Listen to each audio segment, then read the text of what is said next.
أشرف الأعراب والعجم خير من يمشي على قدمه. بسم الله الرحمن الرحيم نحمده ونصلي ونسلم على رسوله الكريم أما بعد. Je vous souhaite la bienvenue dans cette première vidéo de l'Institut Nadwi qui va porter sur la biographie du prophète d'Allah sallallahu alayhi wa sallam, la sira donc. Qu'est-ce que la sira? Déjà le mot sira, sara yasiru, qui voudra dire suivre un chemin, traverser. En fait, on va traverser la vie de quelqu'un de bout en bout et ce sera sa sira, la biographie. À l'origine, le mot sira, elle était générale. On pouvait parler de sira de n'importe qui, la sira de Abu Bakr, radiyallahu anhu, la sira de Omar, radiyallahu anhu. On pouvait même parler de la sira de Fir'aun, du pharaon, par exemple. Mais de fil en aiguille, la sira, elle est devenue khas, elle est devenue spécifique à la vie du prophète d'Allah, sallallahu alayhi wa sallam. Ce qui fait qu'aujourd'hui, lorsqu'on parle de sira, on va parler de la biographie du prophète d'Allah, sallallahu alayhi wa sallam. Dans cette série, on va voir les événements de la vie du prophète d'Allah sallallahu alayhi wa sallam. Et vous savez très bien qu'on peut avoir plusieurs lectures de la sira. On peut avoir une lecture politique, on peut avoir une lecture sociale, on peut avoir une lecture économique, on peut avoir une lecture spirituelle. Nous, ce qu'on va essayer de faire dans cette série, c'est de nous appuyer sur les faits et les événements de la sira du prophète d'Allah sallallahu alayhi wa sallam, afin que tout un chacun, on pourra tirer les leçons de cette sira de la vie du prophète d'Allah sallallahu alayhi wa sallam. Les faits historiques sont objectifs et les analyses sont très souvent subjectives.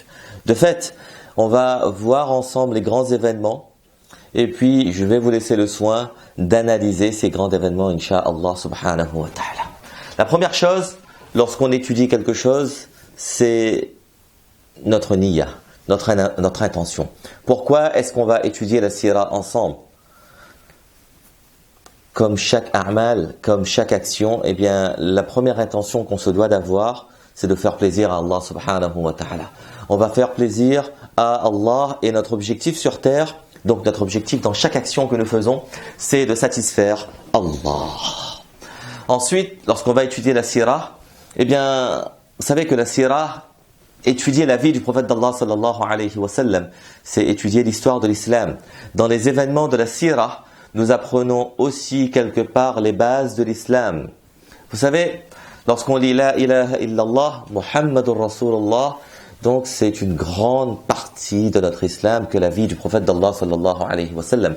Et c'est pour cela d'ailleurs que les premiers musulmans, lorsqu'on regarde la deuxième, troisième génération, ils étudiaient la sira de la même façon qu'ils étudiaient le Coran. Deuxième chose, c'est que lorsqu'on va étudier la sira, lorsqu'on va analyser, lorsqu'on va voir la vie du prophète d'Allah sallallahu alayhi wa sallam, ça va nous aider à développer l'amour pour le prophète d'Allah sallallahu alayhi wa sallam. C'est une partie de notre religion, comme je l'ai dit, et c'est une ibadah. C'est un acte d'adoration. Dans un hadith, le prophète d'Allah sallallahu alayhi wa sallam, il nous dit La yu'minu ahadukum hatta akuna ahabba ilayhi min walidihi wa waladihi wa nasi ajma'in.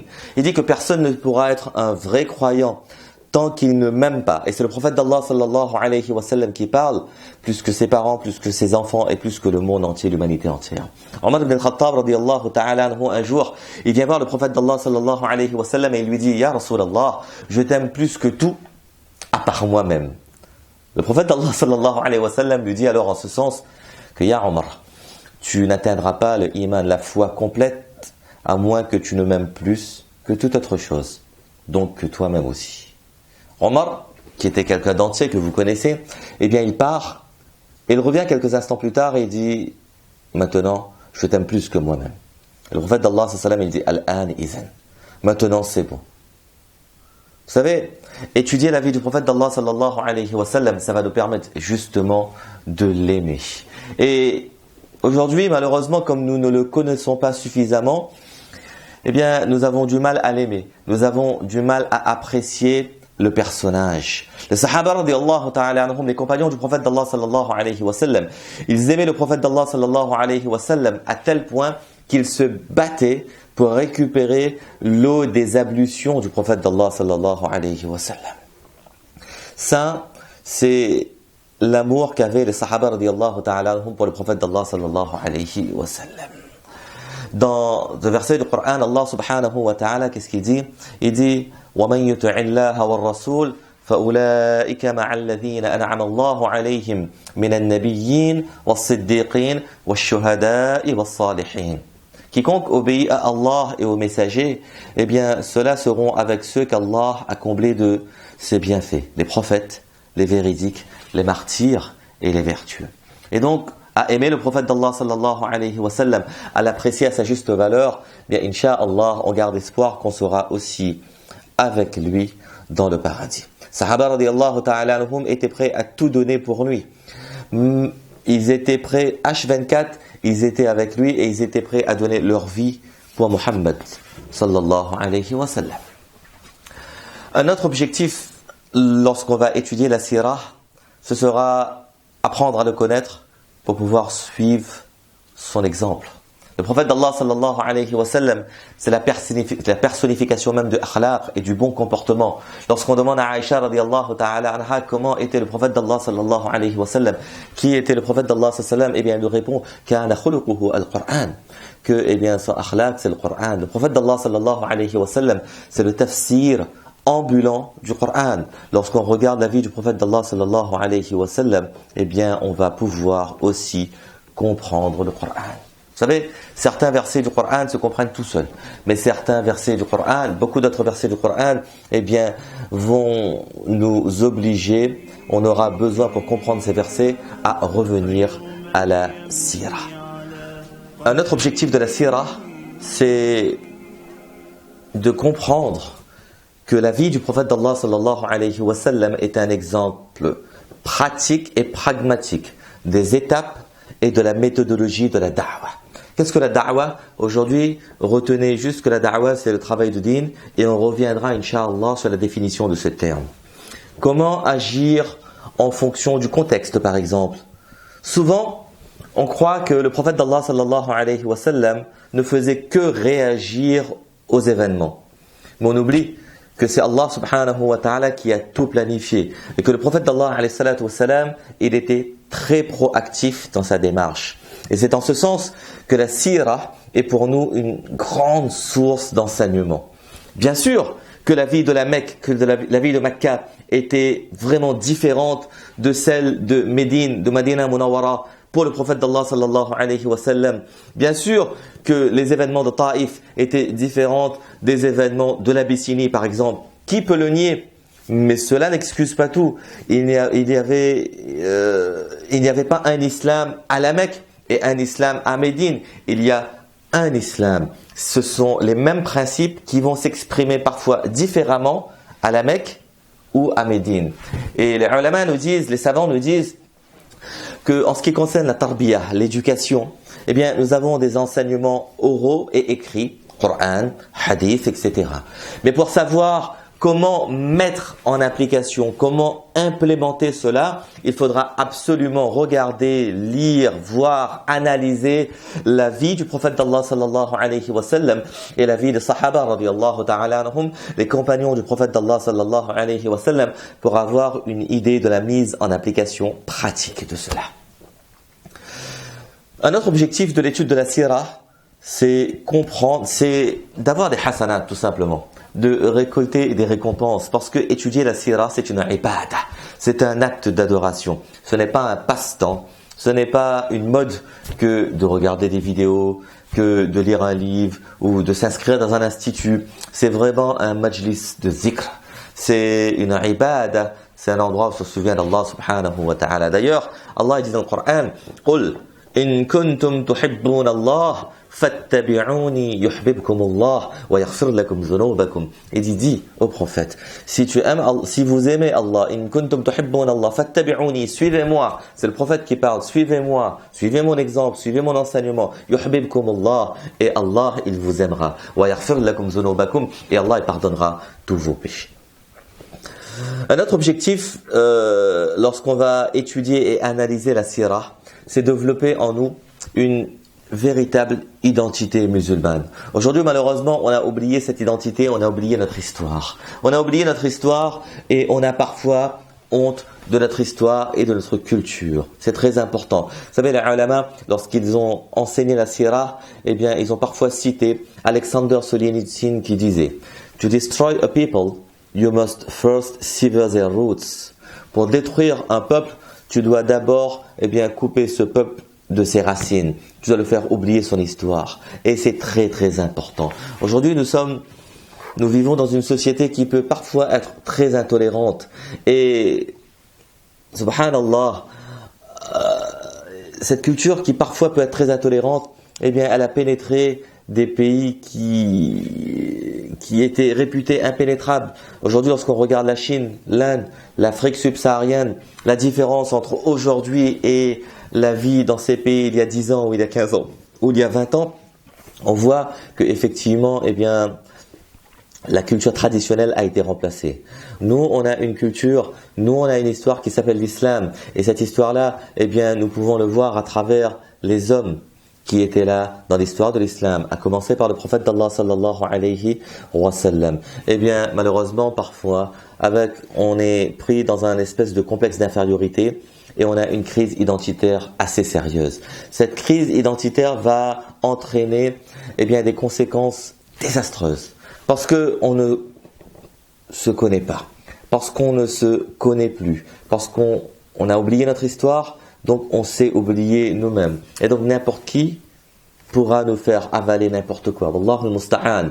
Parce qu'on ne sait pas effectivement ce qu'a vécu, ce qu'a fait le prophète d'Allah sallallahu alayhi wa sallam. On essaye de pratiquer notre islam, on essaye de faire la prière, on essaye de faire ce que l'islam nous demande de faire. Mais est-ce qu'on a vraiment l'identité de la foi? Est-ce qu'on va pratiquer notre islam comme nous l'a demandé le prophète d'Allah sallallahu alayhi wa sallam? Aujourd'hui, malheureusement, nous avons oublié cette histoire. Nous avons oublié notre histoire. On a beaucoup plus de choses en commun avec des joueurs de foot, avec les stars de la télé-réalité, qu'avec nos véritables héros et nos véritables modèles. Nos héros à nous s'appellent Sa'ad bin Abi Waqqas, Abu Bakr al-Siddiq, s'appelle Omar bin al-Khattab, s'appelle Fatima, s'appelle Aïcha, radiyallahu ta'ala anhum, etc., etc., etc.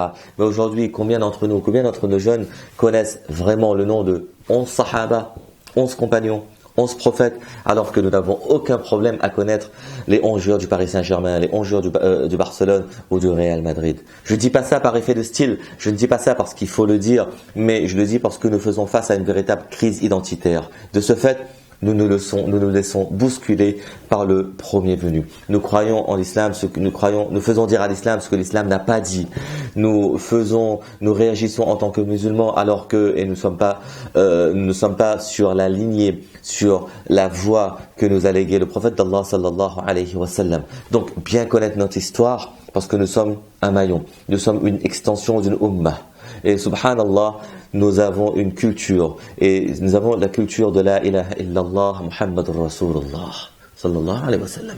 Donc il faut bien comprendre cela, et pour comprendre cela, il faudra analyser et puis ensuite appliquer la vie du prophète d'Allah sallallahu alayhi wa sallam. Il y a beaucoup d'autres raisons que les ulama nous ont données pour étudier la sirah. Il y a beaucoup d'autres raisons, mais ce que j'aimerais vous dire pour conclure sur ce chapitre, c'est que, eh bien, subhanallah, c'est juste que c'est 50% de notre iman. Nous avons ashhadu an la ilaha illallah et nous avons ashhadu anna Muhammadan abduhu wa rasuluh. Et pour comprendre ce que Allah il attend de nous, il faudra absolument étudier en détail et comprendre la vie du prophète d'Allah sallallahu alayhi wa sallam pour comprendre le seul exemple qu'Allah il nous a envoyé.